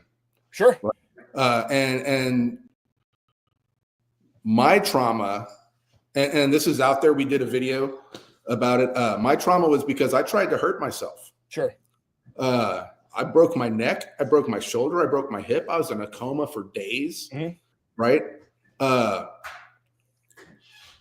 And so when I first came out of it, my life wasn't better than it was when I tried to hurt myself. My life was worse than it was. Yeah. Because everybody that I loved was crying every time they saw me. Yep. Right. And so it was hard for me to find anything to feel good about. Right. Yeah. And that's when I sort of drifted into what you were talking about. Like, hey, this is the worst thing. I'm just mad about being hurt, mad about everything. Yeah. What brought me out of it was, number one, the veteran community, I guess, right? Because that's where I found my business partner, my creative partner. Sure. Right. And he came in and he gave me friendship and he gave me purpose. And as soon as I had a purpose and I had people that told me that they loved me and that I was worthwhile and told me nice things about me, all of a sudden I wanted to feel better and get better, you know. Sure. And then he put me on camera, and I was like, "Who's that fat guy?" Oh, that's me, right? So I think that it's great, and routine is the thing that sort of saved me, because we started having this 9 o'clock morning meeting, right? But you have to have a reason to want to get into a routine. You have to have a reason to want to get out of bed. Sure. That was just what I was thinking when you were talking. Yeah, no, you're right. Absolutely. And that's kind of what I was cruising into about doing it for somebody else and not for yourself, you know, and that's it. The other thing, at least for me, and I know it works for other people too, and I've seen it in like dire straits times, man, is going with the one thing that never changes. You know, people are going to fail you regardless. You can't always rely on them, right? But to me, I've never been failed by Jesus, man. Plain and simple. And he's been there through me. He's been there with me, thick and thin, no matter what. And as long as I kept my eyes on him, felt unstoppable, man. And that's where my real joy and happiness comes from. And that's living for something. My business partner is a chaplain. That's awesome. He was a chaplain in the 327. Great. When they took Kumar Province, that film, No Greater Love. Yeah. Great one. Justin Roberts. Okay. And he talks about how do good is a ministry. Yeah. Right. We try not to make it specific to any particular religion, right? But he's got a master's degree. I think he was a Baptist, Southern Baptist or something. I don't know. But you just made me think about that. My partner's a chaplain. So that's awesome. Man knows what's up. That's great. But that's purpose. That's a purpose. Right. So, and this going to, sorry, I'm cutting somebody off. Go ahead. No, you're good, brother. Keep going. No, I was just saying, it's just one of those things, man, where as long as you have that purpose, and have that driving factor, you're not going to fail. And there's no way that you're ever going to bring me down. You're going to have to kill me. And then I'd still be afraid.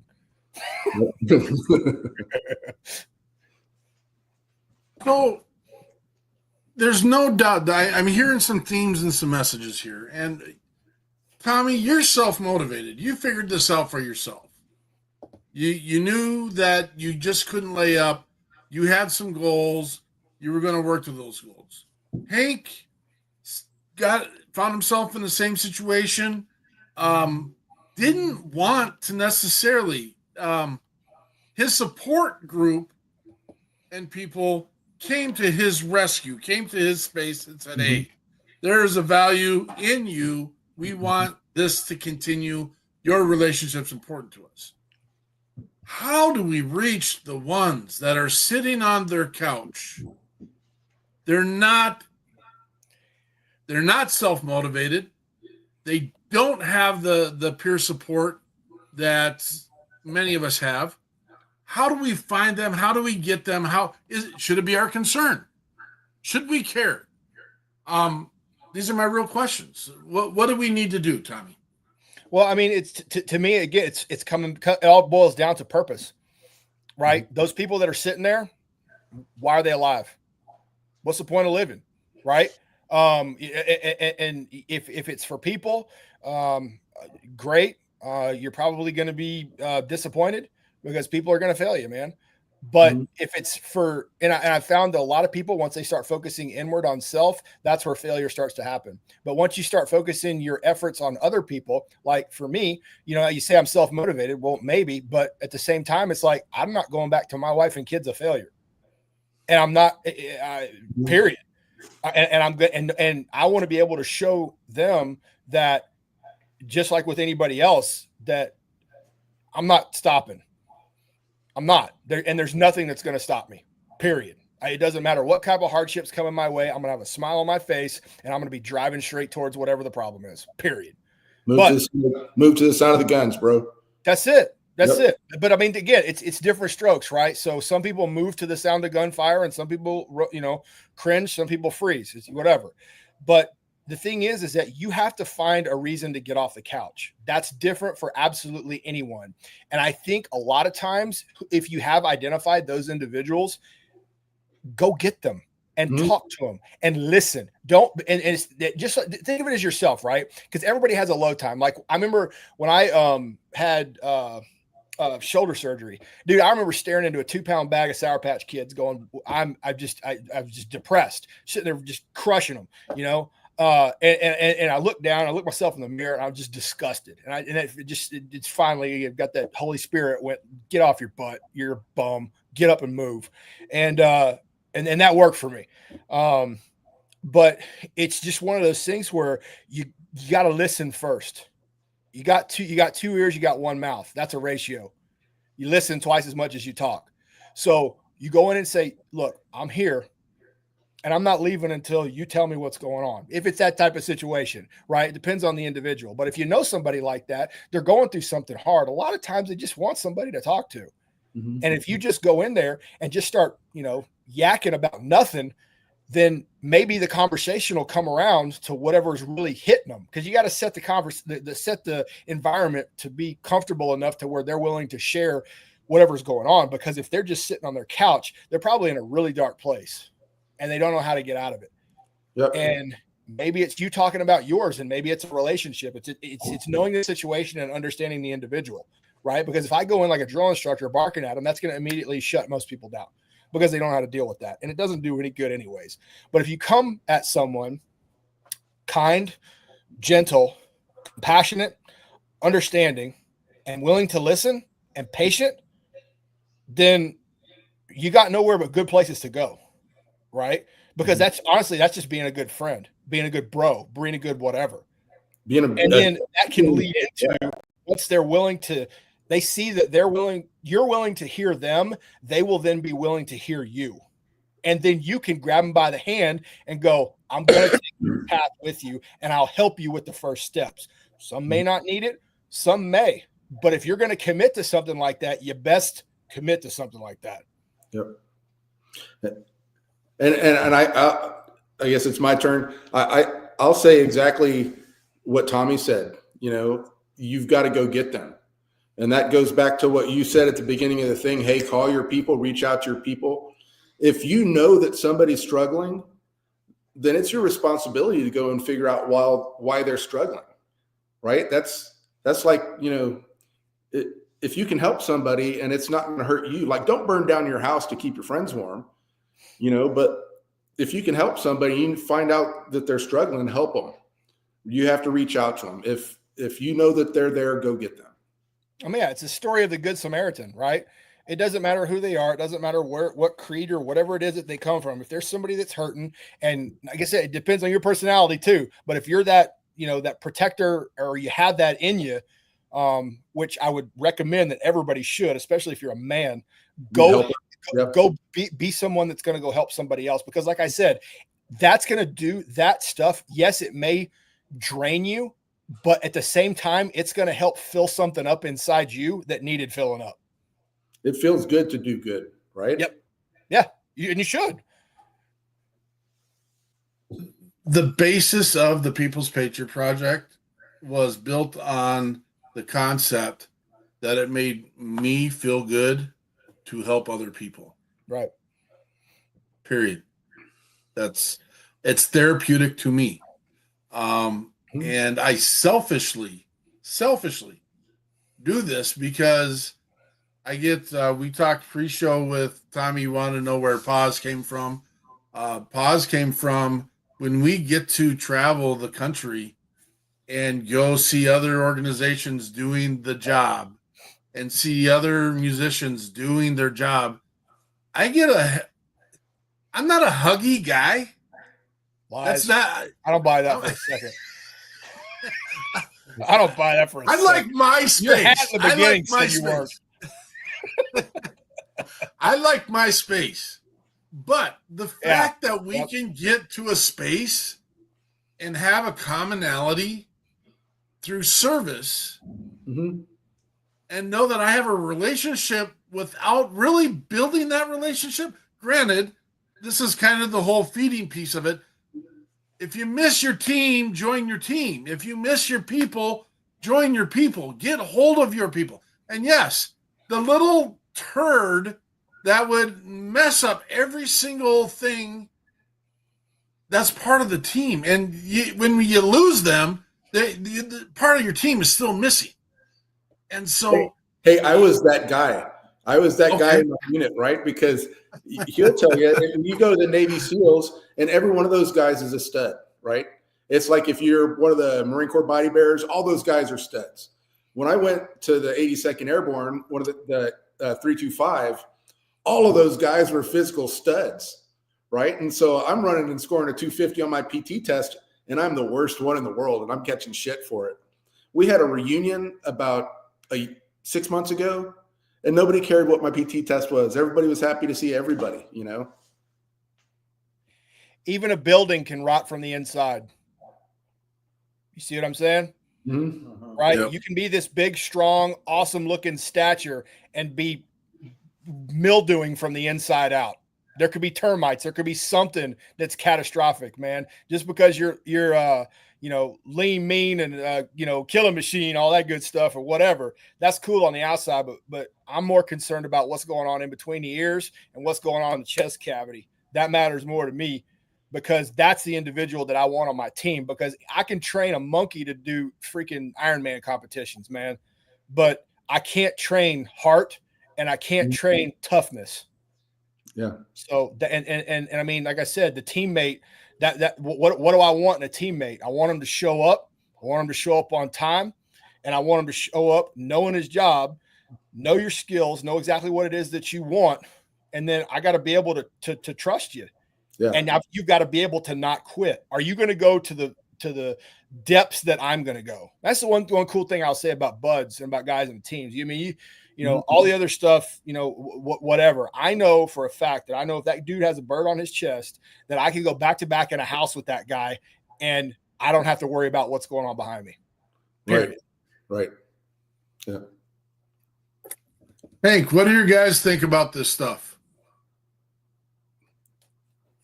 What do you guys think about this stuff? He's asking you guys. I love it. I'm enjoying it. I'm learning. I'm growing at the same time. Neither of these guys were in the military. So I guess they're trying not to jump in too much. Yeah. Oh, feel free, man. If something grabs your heart, let it out, man. Xavier is one of the best bass players I've played with.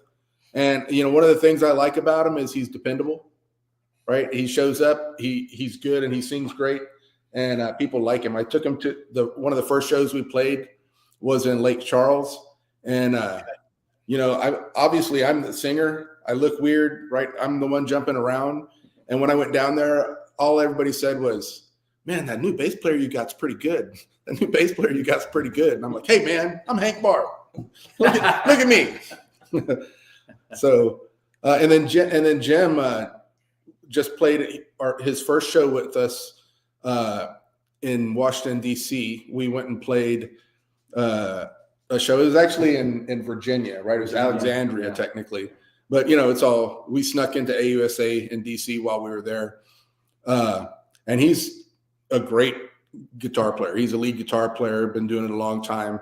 And I remember before the show, I'm walking around talking to the crowd, doing all the, oh, hi, look at me, And I look up and these guys are already up on their playing, right? And I look up and it sounded really good. And I look and Jim is singing. And I had no idea he could sing. And then I was like, oh, hell yeah. So these guys make our show better. And Jim has helped with the writing on the last two songs. Bomber Ray, his guitar's featured. He's got a really good ear. I think he fits really good. And Julian would be here, but Julian had already committed to there's some St. Patrick's Day thing happening tomorrow and tonight. And yeah, he's playing with his brother's band. They have a little country band, a little trio.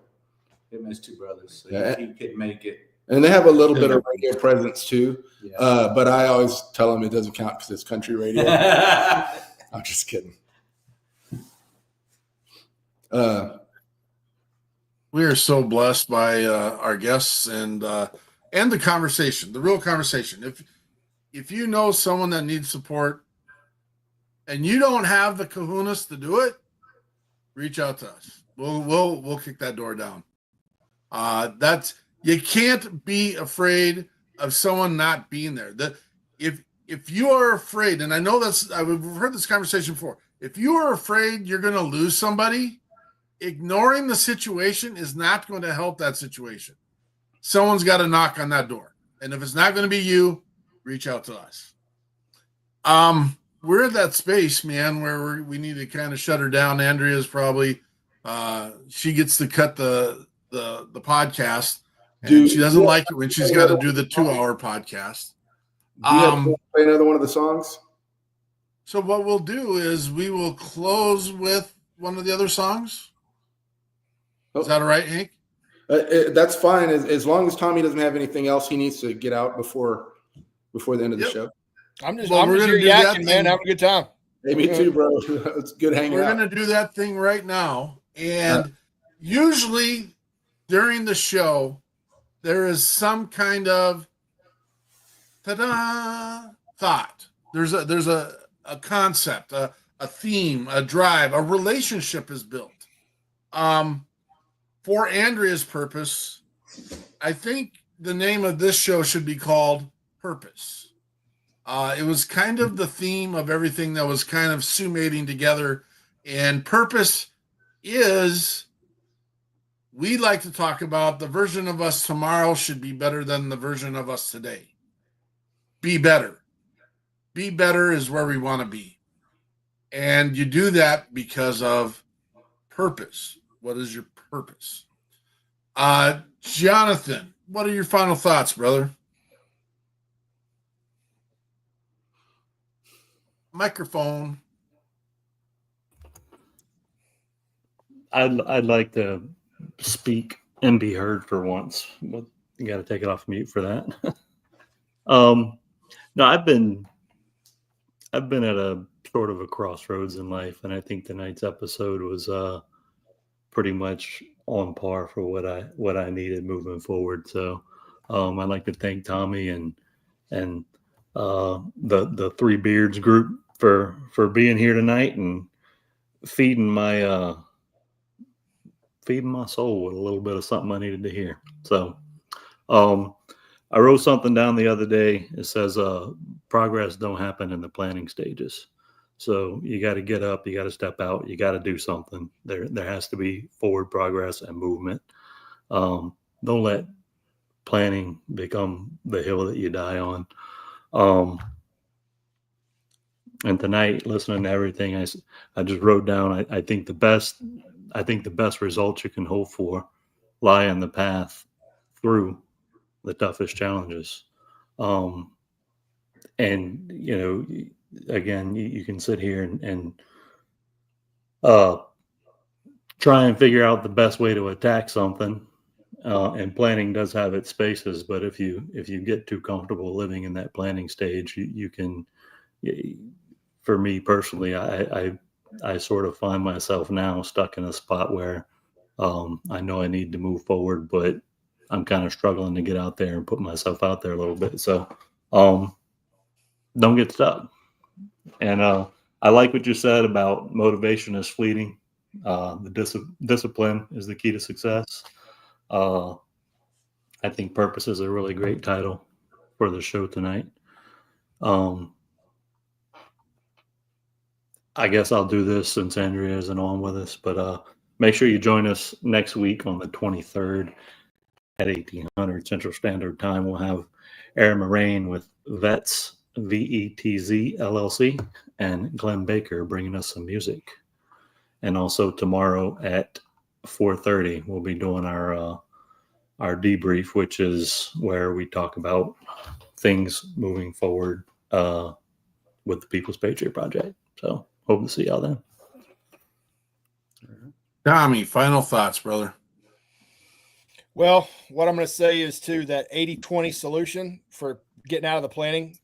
Go with an 80% solution. If you wait around for 100, you're never going to step across the line of departure. That's for sure. And I'm going to tell you that success is a ladder, and each rung on that ladder is a fail.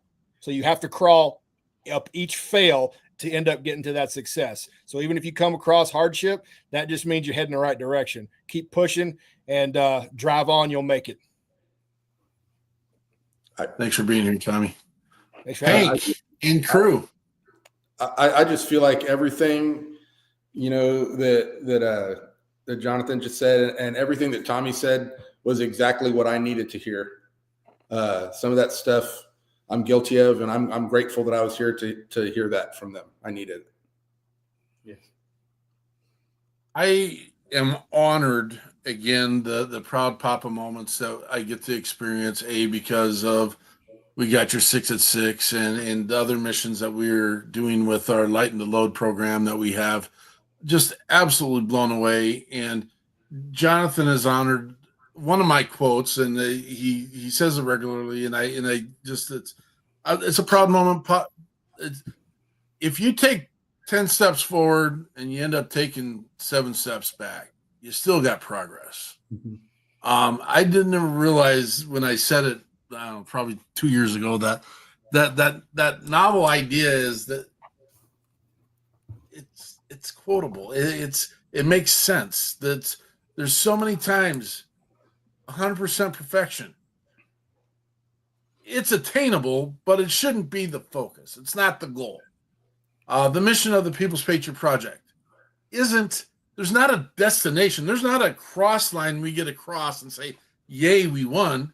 It's like every mission that our service members are providing our country and this world, it's the completion of a battle isn't the end of the game. It's just the next step. It's easier to take the next step when you're with people that are taking the steps with you. Find a way to get yourself evenly yoked. Find the people that are taking the step and are on the same journey that you're on. And let's do this together, because it's that simple. Find the purpose. And gosh, what an amazing conversation tonight, gentlemen. Just also want to make sure everyone knows you are always and constantly welcome to be on the show, on the platform, anytime you guys want to pop in, want to be in. If you have a way, we're going to do a collaboration right after this. If you got time to be here, Bobby Rithrow, our thoughts with you and your mother, brother. Hank, I got 2 songs queued up. All right. Which ones do you got? So we got you played Driven. We got Blood Makes Parade. Parade. Yep. All right. So Parade, that video is cool. We shot that in Lake Charles, and they told me, hey, write a song about America, right? And I thought, oh my God, you got to be kidding! Write a song about America. This is going to go terrible. People are going to hate me, right? So I had to figure out a way. How do I write a song about America that is true, right? Without doing the Toby Keith thing, without saying red, white, and blue, or any of those cheesy hooks, right? And I thought, okay, and I looked around the country and everybody's fighting, but everything's pretty awesome. You know what I mean? I'm eating a hamburger that I just bought. It was delicious. It was a sunny day. Everybody's driving. It's nice. Everyone's fighting about what's going wrong. I thought, man, we've got it made. We should have a parade, right? We shouldn't be fighting. What are we fighting about? You're saying the same thing to me that I'm saying to you. You're just saying it different, right? And so I came up with this song. It's called Parade. It's like, hey, you should just come with me because we're probably going the same way. And the city of Lake Charles was great. They gave us our own float in the Mardi Gras parade that they had. And we had Crew de Couillon come up, and they manned our float, and they were throwing beads and all that stuff. It was like playing a concert on a earthquake, right? Because we played the same 4 songs over and over again so that we could get footage of us playing this one song in this video Parade. And so that's the story of this video. Outstanding. Tommy, thank you for being here, brother. Thanks for having me. Beards, thank you for coming tonight. If you got time to hang after, let's hang after. If not, peace. The rest of you, thank you for being here, and thank you for commenting during the show. We appreciate all of you, and we will see you when the smoke clears. This is Parade by 3 Beards.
Is it off now? Dude, my beard looked good, didn't it? Yeah. I was like, holy shit. Yeah. I tied it right this time.